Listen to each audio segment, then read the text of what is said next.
Good day, everyone. Today we have a Honda Pilot and it has a B15 service due. There you can see at the bottom, B15 service. So what is a B15 service? After this video, you will know what a B15 service is on a Honda. They're pretty much all the same. This one's a 2006 Pilot. I'll show you how to reset the light and we'll go through everything required in the service. Now, just as a quick rundown, let's keep this easy, and I'll just give you a really brief rundown of what a B15 service is, and then we will get to it. So first, replace engine oil and filter, rotate tires, inspect for wear and adjust pressure, service front and rear brakes, inspect parking, brake adjustments, inspect tie rod ends, steering, gearbox, and boots, inspect suspension components, inspect drive boots, inspect brake hoses and lines, including the ABS, check all fluids, condition of fluids, check for leaks, inspect exhaust system, and inspect the fuel lines and connections. So that's the B service. Now the B1 just means you got to rotate the tires. Now this one has a 5 afterward, so the 5 means we're going to change the coolant. So that's what the 5 is. So we're actually going to do a coolant change on top of that. So let's get to it. I heard when these things were coming up, it sounded like someone's golf swinging. Unfortunately, I wasn't invited to this golf game, so it looks like someone might be playing golf in the background. So let's get to it. Now, it doesn't matter what order you do it, so let's do the coolant first. So here, if we pan down here, we have the coolant reservoir. So I wonder if I can get a shot. You can sort of see the coolant if I shake the vehicle. There you go. And you can see the coolant shaking in there. So that's the excess coolant. So we're gonna undo this because we're gonna wanna drain this out because this coolant's actually dirty. So we're gonna wanna take this out. Now, a trick to doing this, I will show you, is when you undo the rad cap, the problem is once you undo the rad cap, anything that's in the coolant reservoir is gonna stay there. So what we should do is we should actually start draining it, the radiator, from the bottom down in there. I'm going to show you. We're going to go underneath, and once we drain it from the bottom, because we haven't taken off the rad cap, what's going to happen is it's going to suck everything out of here, so we can fill that up with nice fresh fluid. And we'll know too, because once it starts draining faster, that means we have air in the system, and it's going to it just allows it to drain faster. So let's go underneath. Here is the bottom. So we're gonna drain that coolant, but we're thinking, I know you're thinking, well, how the heck, GarageKing, are we gonna drain that coolant? Because if we look under here, there's almost nowhere to get your hands in. And we can see the radiator up there. We can see the fan, so that's great. We can see the fans, so that's good. So here we have a secret passageway right here. So I'm gonna spin around here. That's just facing the front of the vehicle. So if I back up here, so I'm looking at the front bumper. So once I'm looking down, you'll see there it is. And then if you continue on, there's the underside of the vehicle. And as you can see, it's a very sunny day outside today. So it's a nice day to do this. So there you go. There's our secret passage. So we're gonna pan underneath here. And actually, Honda was very smart when they did this. You can see they said radiator drain access. Pull these things towards the front of the vehicle. So you can just stick your 2 fingers in and you pull it down just like so. There we go. So this is off now. So that's great, fine and dandy. Now, what is up here in the secret hole? So let's take a little look. There we go.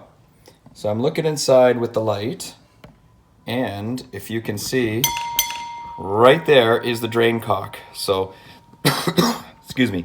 There's absolutely no way I can get up in there and film it because this hole is basically as big as my arm. But all I'm going to do is stick my hand in there and untwist it. And if I can't undo it by hand, then I'm going to use just a pair of pliers. You want to protect your skin always, so I always say wear some rubber gloves.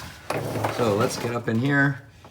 And there we go. I'm undoing it by hand.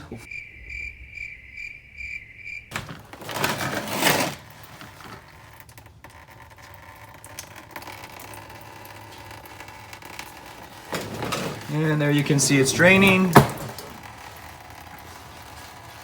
What a setup by Honda.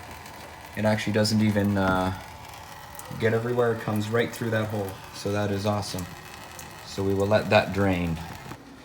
Now, when that's draining, just so we don't have to wait the whole time, it's continually draining, let's pull the tires off, because we know what we have to do is rotate tires as part of the service, and we're gonna have to service the brakes anyway, so we might as well do something while that's draining. And actually, just a second ago, I just heard the noise, and now you can see it's draining quite fast now.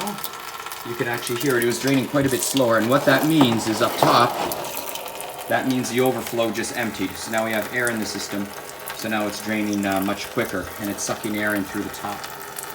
So I wish I would have had that on cam, because it's quite interesting, but I was too busy gonna try to take off the wheels. So, but anyway, now you can see it's draining much faster, and you can actually hear it than what it was in the beginning.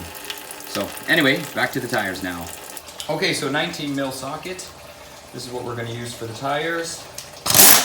And we're going to undo the tire.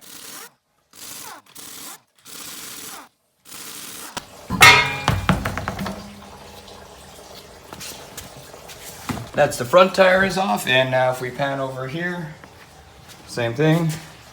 We're going to take the rear tires off.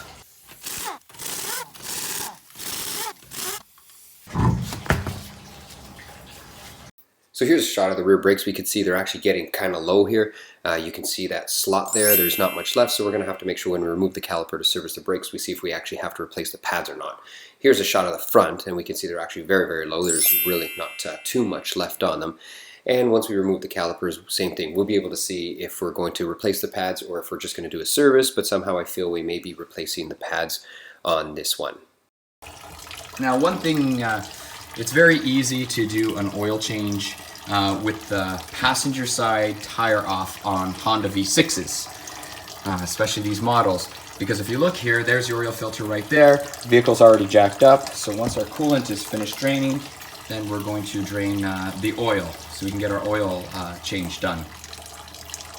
We're going to try to be efficient and do all of these things. Now, we also have to inspect the CV boots. So there's the CV boots. You can see we got a slight leak right over there. So let's go under and let's check all the drive shaft boots. So that's part of our inspection. So this one looks nice and good. There's no leaking. You can see I'm pulling that one right there. That's fine. And the inside there, this one looks good too. Nice and dry. So that's all it is. Just checking like that. Now we do see we have some oil here. It's not actually dripping, leaking yet, but it is getting mileage, higher mileage. So that may start leaking soon enough, dripping on the ground, but not yet. So we can just wipe that off. Now, we're supposed to inspect the exhaust system. So here's our exhaust system. It runs all the way there and all the way to the back. Now, one of the best ways to inspect the exhaust system is just listen to it and see if it's noisy. Okay, so now we're going to visually inspect the exhaust. I know I said earlier, you know, if it's leaking, you're going to hear it, and that's true, but we can give it a little visual inspection just to see what shape it's in, if it's getting close to, it's getting close to leaking or whatnot. So as we get closer to the muffler, here's the muffler. I can see if we pan on top, it looks like we have a hole. Anyway, it looks like our muffler might have a hole, but if it's not that noisy, we can just leave it. It depends how much money the customer wants to spend on the vehicle. And then as we go out, there's the end of the exhaust. So we can see, take another look underneath, we can see missing our spare tire, and there's back to the front of the vehicle. So that's our exhaust all checked out. Our antifreeze has stopped draining. So we're just gonna get up in here, and you can see we still got a little bit coming out. Actually, when I touch the, I don't want to get all wet underneath because I'm laying right underneath it. So there you go.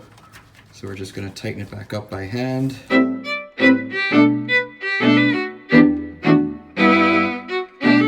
It's almost foolproof. You can feel, there you go. And it pivots and then you just push. There you go. Give it a little pull and we're back. All done. One thing to note as we're looking at the frame in the back end, you can see it is starting to rust quite bad. Right here, you can see there's the rust starting. You can actually look, if you see up there in the cracks, you can see it is starting to rust. So this, if you were buying a vehicle, you would definitely make note of this when you're doing your negotiation. You can see the rust is really starting a lot on the back. So we're getting a lot of rust, but the rest of the underbody actually isn't too bad. Mostly just surface rust, which is not a big deal. Our joints here are okay, and we can see everything else looks to be fine. And when brakes crack, usually, or I should say when a brake hose cracks, they usually crack right here. And if you give them a little twist, you can see there should be cracks here. You can see there's actually nothing. So the brake hose is good. This one's on the rear. Let's go to the front. And here's the front hose. And we can see no cracking anywhere. I'm inspecting it. I'm going right up here. And also you're supposed to look at the ABS wires, which is right here. And that goes down through the back here. Here we go. And nothing is broken, nothing is cracked. You can see, go nice and close there, it looks fine. It's absolutely fine. So that's all good. Now a good trick to do when you're changing the coolant is, you can see here I have an empty jug, which is for some oil, that's fine.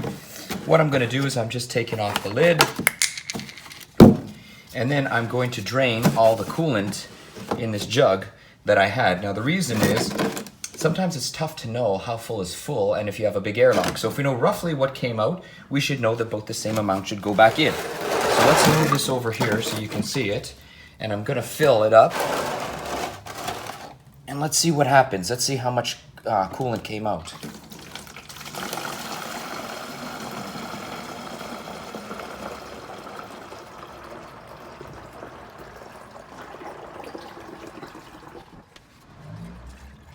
And we can see there that we got approximately 4.5 liters came out. So that's where it is, the 4.5, the liters is on this side, quarts on this side. You can see there it is. So 4.5 liters. There you go, you can see it right there. So about 4.5 liters is what actually came out. So we know we got to get that much back in. Okay, and now we're going to drain the oil. So like I said earlier, once you have the front tire off, if you look around, you can see the oil filter is wide open. So it's very easy to change the oil filter with the tire off. And this is the same for pretty much all Honda V6 models. Even the Acura MDX is the same way. So if you have a V6 in a Honda SUV, it's probably going to be this way. This particular vehicle, a Honda Pilot, this is how it is. So let's see if I can reach in. I might even be able to just undo it by hand. If not, then I can get the tool in. And there you go. I'm just undoing it by hand.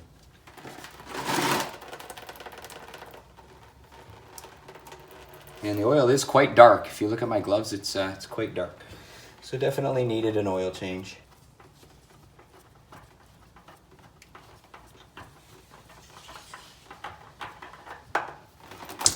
Now we'll let that drain out. We'll give it a little wipe there. You want to make sure the rubber O-ring on the oil filter does not stay on this part. Sometimes you've been known to stay on, and if you forget and then you put on your new oil filter with the rubber O-ring, they'll leak. So, and they can actually blow out and it can cause a lot of damage. So make sure that there's no O-ring left on there. So let's go get our new filter. Okay, so I got our new oil filter. This one's Defense brand. It's a 7313 is what goes on the Honda. Now, if it's a Fram, it'll be a PH 7317. If it's a Defense, DL 7317. So that's a number, 7317. Now, if you get a Wix or something else or something aftermarket, the numbers may be different, but basically that's the filter you need. Check your cross-reference chart just to make sure you put the make sure you put the right one in. That's very important. Now, what you should always do, if you notice, the seal is dry. So we don't want to put it in dry. So what I'm going to do is I have my fresh oil here. So what I'm going to do is just open it up, the oil, and I'm going to put a little bit on the filter. Make sure it's good. And what we can do, some nice clean oil. We're just going to go around the filter here, the filter O-ring, and make sure we lubricate it well. So good. Now that it's all clean here, and it's actually easier to make sure you wipe the frame off or else it's gonna leak all over your driveway for the next week. So it's good to give it a little wipe before you put the filter in, because once you put the filter in, this is gonna be full here, and then it's just hard to get your hand around.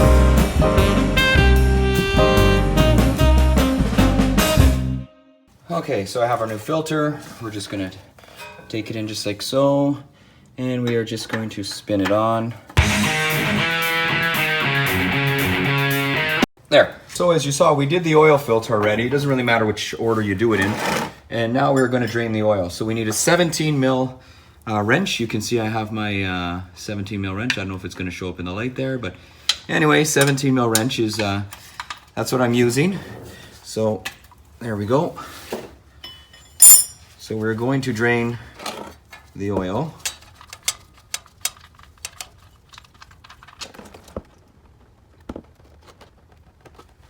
And there we go, the oil is draining nicely.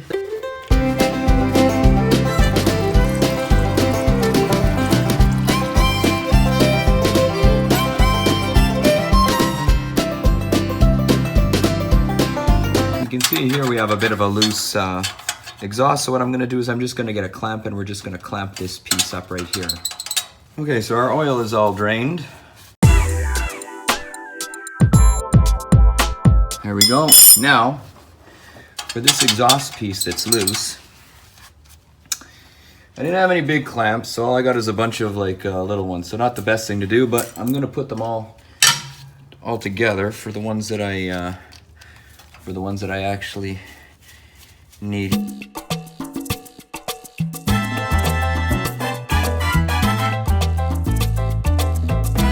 There, just like that. Okay, we are going to service front brakes now, and what we need is a 12 millimeter wrench just to undo the caliper bolts. Let's position our camera here. Now, a quick tip too is to turn the wheel to whatever way you're working on it. So this way we have more room. So all I've done is, if you pan down here, you can see the wheels turned a little bit. Because if the wheel's flat this way or turned in this way, then it can be really tough to get in there. So just turn it out, give yourself a little bit more room. Okay, so now we're gonna take out the bolts. Now it's always a good idea to take out the bottom one first. And the reason is, if you take the top bolt out first, what can happen is when you're going to loosen up the bottom bolt, it's gonna be tight like this, and it can actually pull the whole caliper back, and then it's really hard just to get it undone. So it's always a good idea to do the bottom one first, unless you crack them both free and then take them out by hand. So if I crack the bottom one free, you can hear it come in there. There we go. So the bottom one is free, and the top one I've actually already cracked free. There you go. So now it doesn't really matter because I can take them both out with my hands. So we can just take them both out. Both bolts are going to come out just like so. And there we go. We have both bolts out, and you can see they're the same type, so it doesn't matter if it goes back in the top or bottom, doesn't matter. So now that we have that done, what we can do is we can pull the caliper off. Just like so.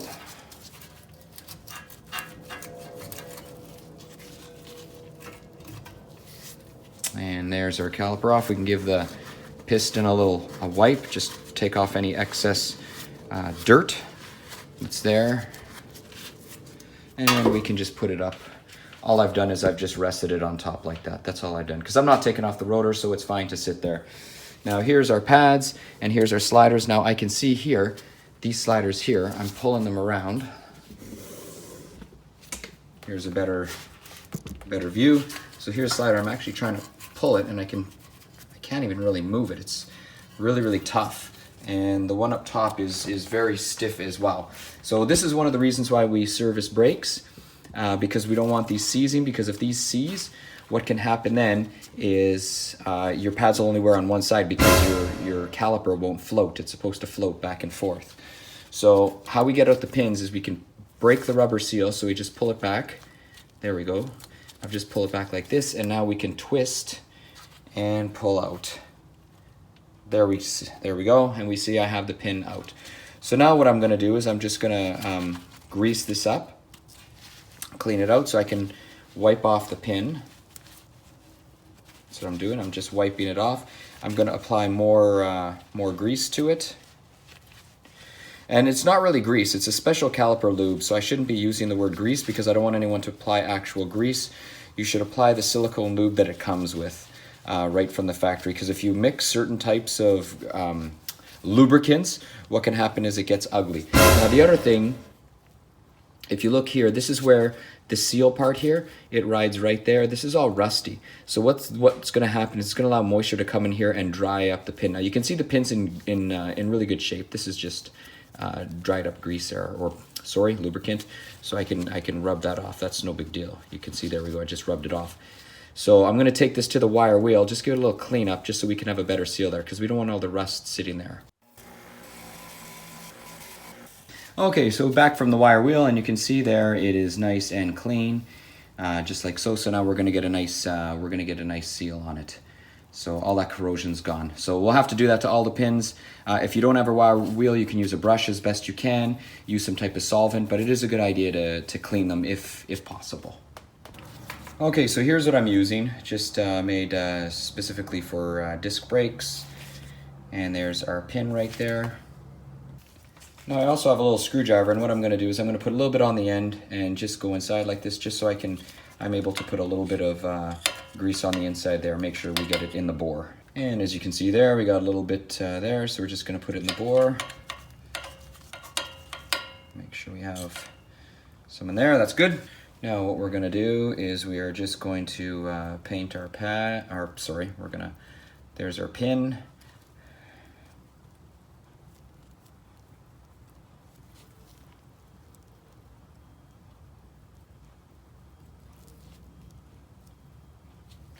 There we go, that is good, just like so.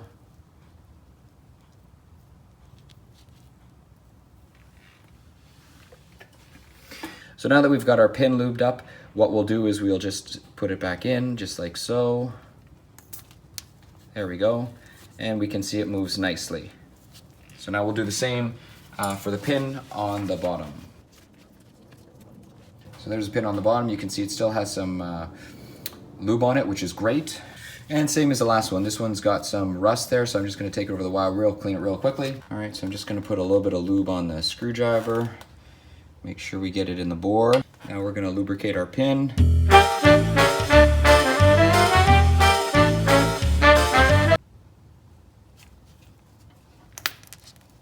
And just like this.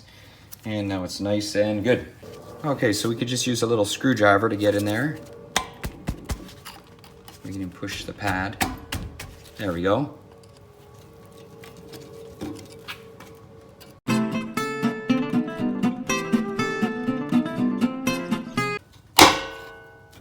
And that is tight.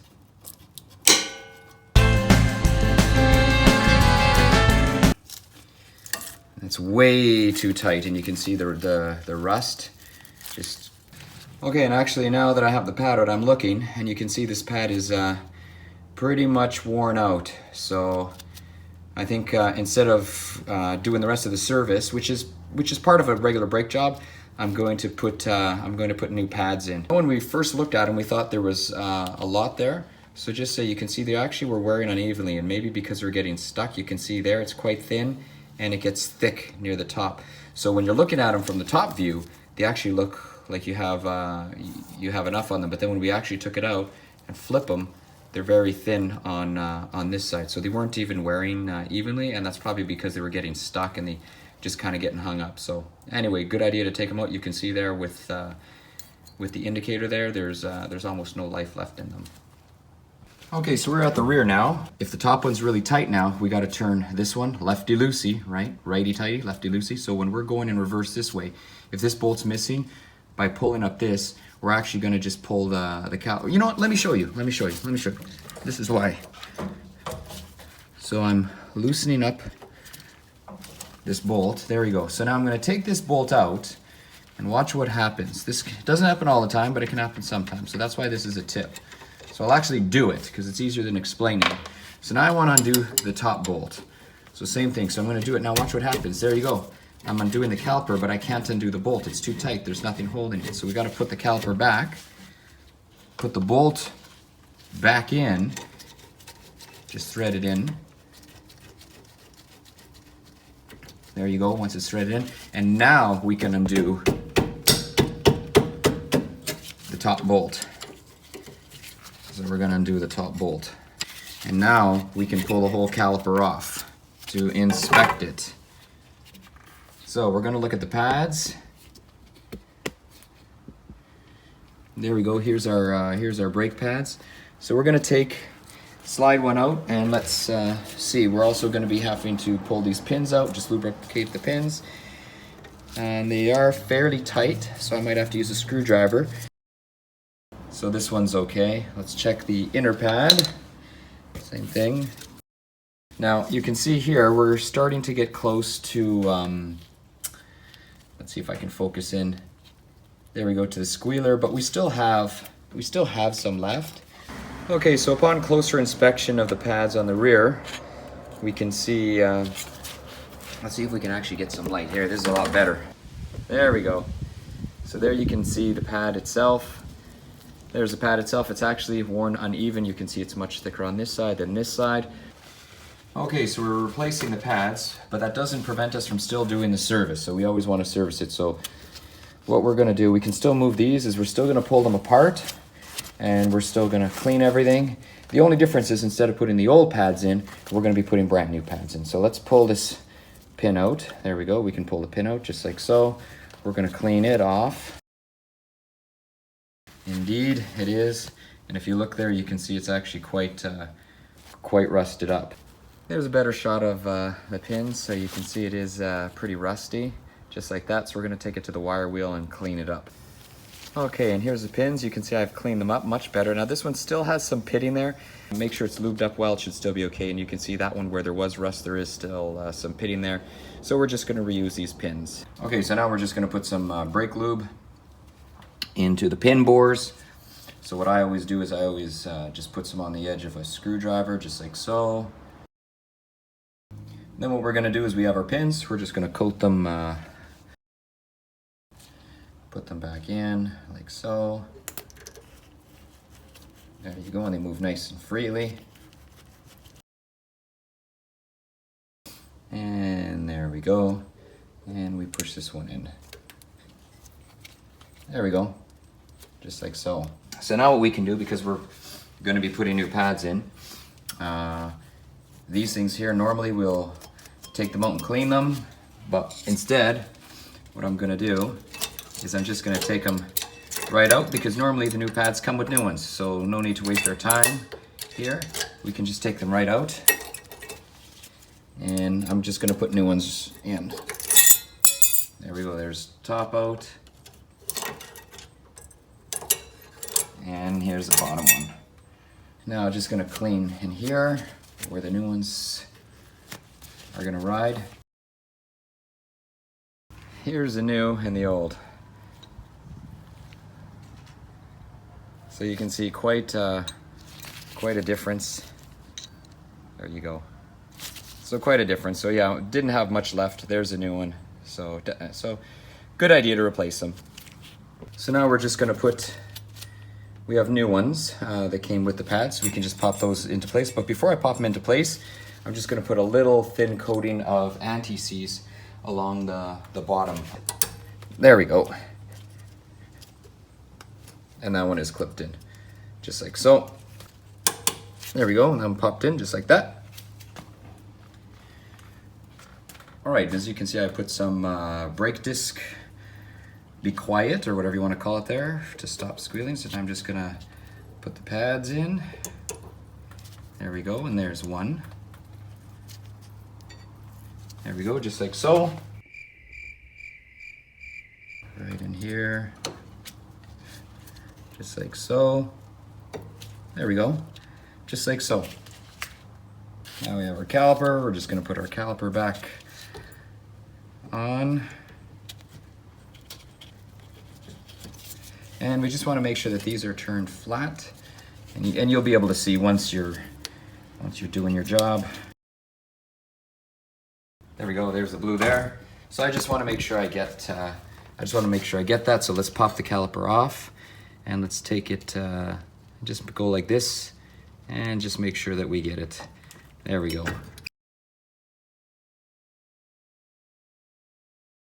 And they are done. So now we can put the wheel back on, but rear brakes, have been serviced, and actually we replaced the pads as well. So it was only supposed to be a service, but it wound up being a pad change. Okay, so we've done the pins, everything like that. The only difference is now, because we're putting in new front pads, we just got to push the caliper piston back in. So as you've seen on some of my other videos probably, I use this handy dandy tool, and this will go in like so, and it just keeps ratcheting out. Okay, so let's compare. So let's get you a better angle view here. There we go. So here is, there's the old and there's the new. So quite a difference. So definitely needed new brakes. That's for sure, 100%. So now what we're gonna do is we're just gonna put new, I guess, pad sliders or whatever you wanna call them, the rail things in here. So we're gonna put those in, but before we're just gonna put a little bit of anti-seize on each side here.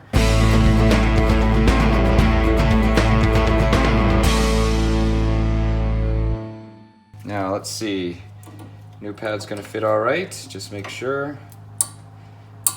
And yep, just like that. So now what we're gonna go do is just put a little bit of pad stop squeal on the back. We'll be right back. So here's the inner pad, that's where the piston's gonna go. So I just kinda did a little smear there. Gonna put a little bit of anti-seize right there.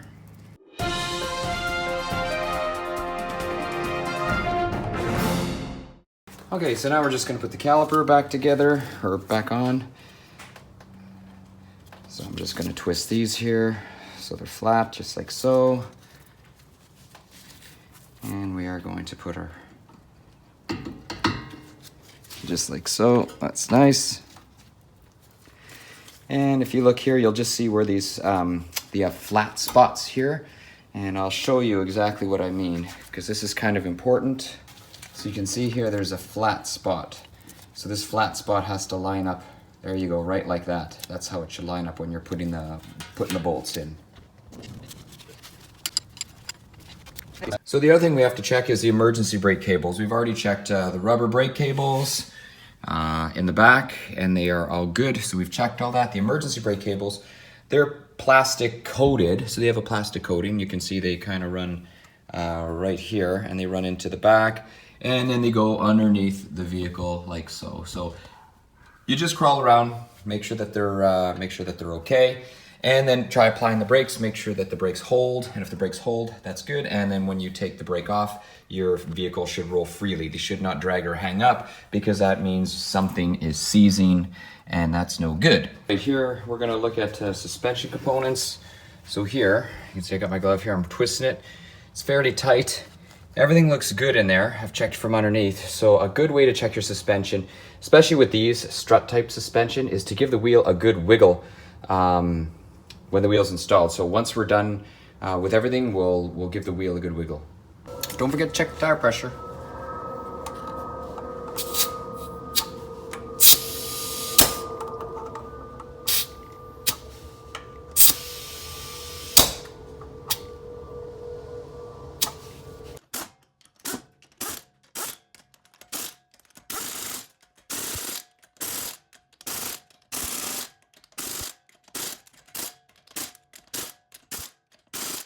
So this Honda takes 5W20 motor oil, and it says right on the cap, if we look at it, 5W20.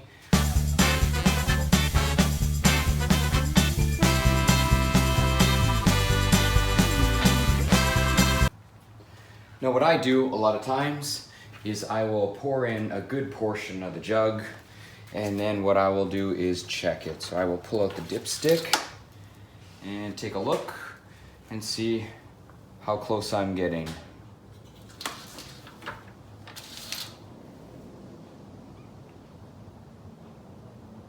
And I need some more.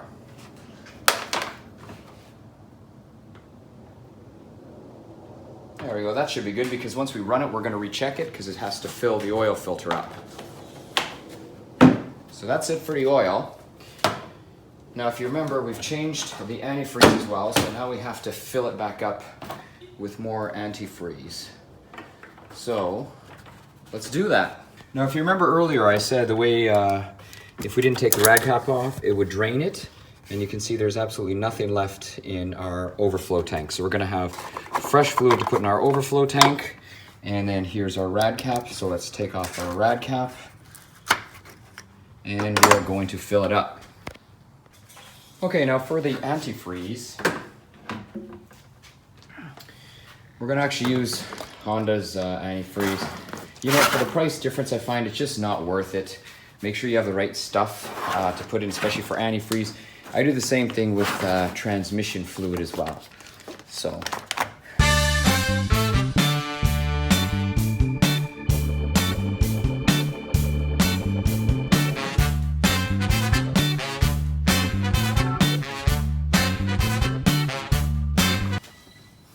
And that's pretty much one tank, a full, well, 3.78 liters. Now, if you remember, 4.5 liters about is what we took out.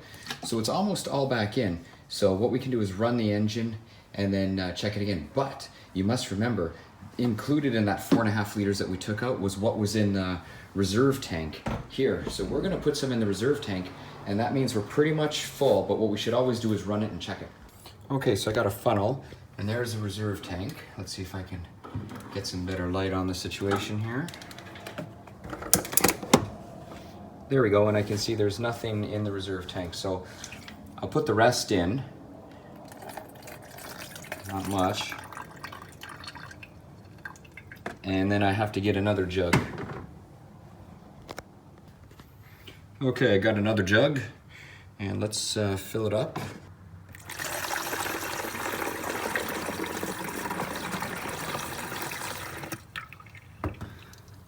Okay, and I can see I'm above the minimum if I shake it, but I'm below the hot mark.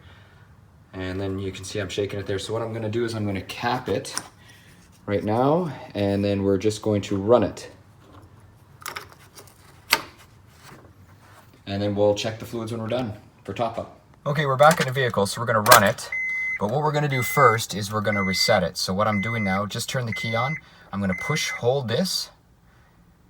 Right here, this is a trip. The whole thing should start flashing in a minute. Sometimes it takes a while, 10 to 15 seconds. There we go, whole thing's flashing. I'm gonna let go, and then I'm gonna push it again and hold it.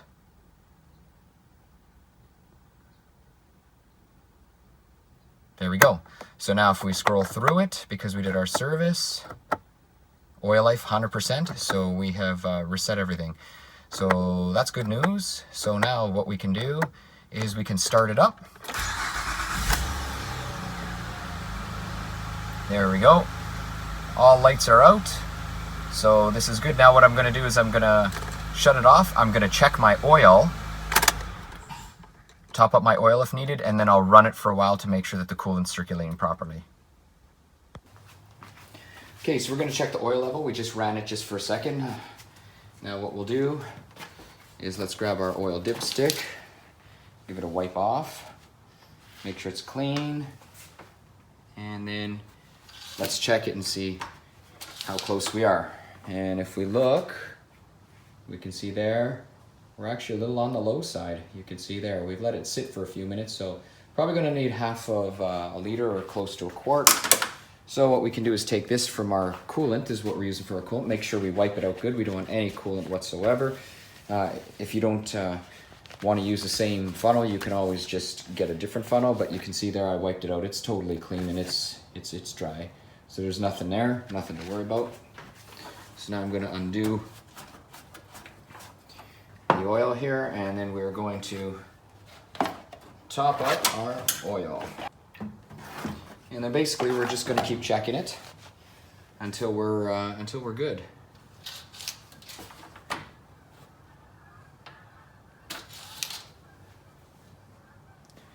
And you can see there, maybe we need a little bit more. We're about halfway. Let's put a little bit more in, not much. Looks like we'll wind up putting most of this 5-liter jug, if not all of it in. There's almost nothing left in it. Maybe a quarter cup.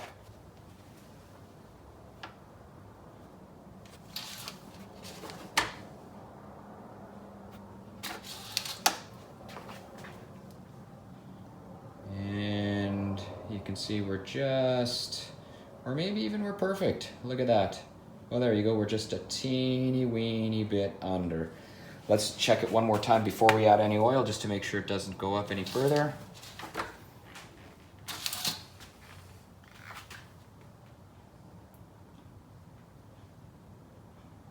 And we are just under the line. You can see there, just under the line. So I'm just going to put a tiny bit more in.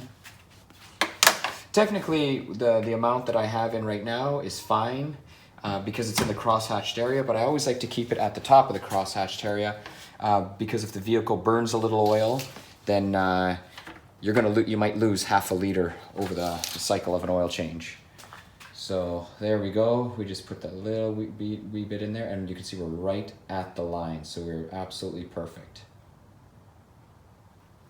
Okay, now part of the B1 or the B service is to check all the fluids. So we know the brake fluids are good. We just did the brakes.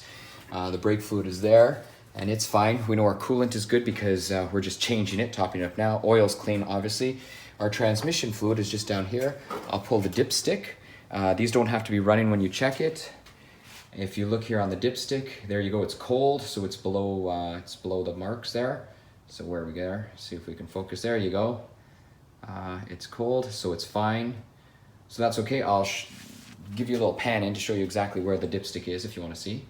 And once we go down there, we can see that's where the dipstick is. So it goes right in there. There we go. It's kind of tough, but hang on, guys, hang on. Let's shed some light on the situation. There you go, and it's there you go, right there. So when you're panning out, there's the front of your vehicle, and then you go in, and it's right there. There you go, there's the dipstick for the transmission. Okay, so we're back in the vehicle. We know oil's good, we just checked that. We're gonna start it back up again. Now we wanna make sure our antifreeze is good. So we put in basically what came out, so it should be fine. Good way, what you can do, you turn on your heater, where we can even go, I don't want to do the AC. We can go on, let's put it all the way hot, full hot. And where is our vents mode? There we go. And we can turn it down a bit so we don't have a windstorm in here. And now, what we'll do is as soon as we know we get heat in the heater core, that's good. We know the bypass is working. You can hear the engine revving. Doesn't take that long to do. And I just want to make sure I have heat and it comes up okay. That's a big thing, because if I don't have heat, that's not good. So what I'm doing is I'm just kind of revving it a little bit just to build a little bit of heat.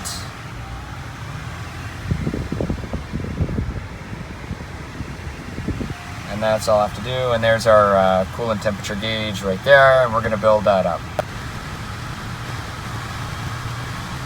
Okay, and if we pan over here, I can feel it is quite warm. You saw the gauge is going up, so we know it's flowing properly through the heater core. Now what we're looking for now is to make sure it doesn't overheat. So once the thermostat opens, it should go down the temperature. Now you might not be able to see it. It'll probably regulate the temperature, but in some vehicles you can actually see the temperature gauge drop. So it'll come up and you'll see it drop with the thermostat. Some of these newer ones you don't really see them drop. What happens is they just sort of stabilize. So we just want to make sure that happens. We know we have heat here, so that's good. It's flowing through the heater core. Okay, it's not getting any hotter than that, so it's obviously not overheating, so that is great. Let's go back under the hood. Okay, so we are back under the hood, and the upper rad hose is hot, very hot. So that's good, so we know it's all flowing. Our radiator cap and on top is hot. I can feel it's hot, so that's good. So what we're gonna do now is let it go through a heat cycle. So remember how we filled this up to the hot mark? We wanna make sure it's still at the hot mark. So what I'll do is, customer's not coming for a while.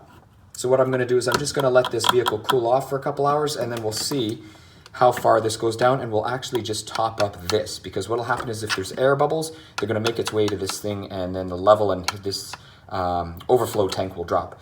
So that's all we gotta do later is just check, make sure the level's okay. It probably is, probably don't have to add anything, but you never know. And that's it, done. That's the B15 service on a Honda Pilot. So actually quite a bit of work. This one was a little bit more work than expected because we wound up doing a pad change on it that normally is not required. Normally it's just a service. So that's all. If you enjoy my videos. Oh, wait. I have to show you the tools. All right, so here's the tools I use. So I had my impact gun. I had my torque stick to put the wheels on, proper torque, 19 mil. That's what I use to take them off. I use this to get lubrication into the bores of the calipers. A little hammer you might need. You need the 12 mil. That's what takes the bolts out of the brake calipers. A little screwdriver. We check the air in the tires, so we need an air chuck and a gauge. I use a pry bar. I use this thing only because we did the pads. If we weren't doing the pads and servicing, we would have not needed this. That's to push the piston in. A pair of water pump pliers, if you want to call them that, or channel lock. And then the 3 types of lube I used. So that was anti-seize, brake stop squeal that goes on the pads, and then the lube, the pin lube. So I use that. So if you've enjoyed my videos, please subscribe. If you have any comments, I answer all my comments. I'll answer them all below. GarageKing over and out, and we'll see you on the next one.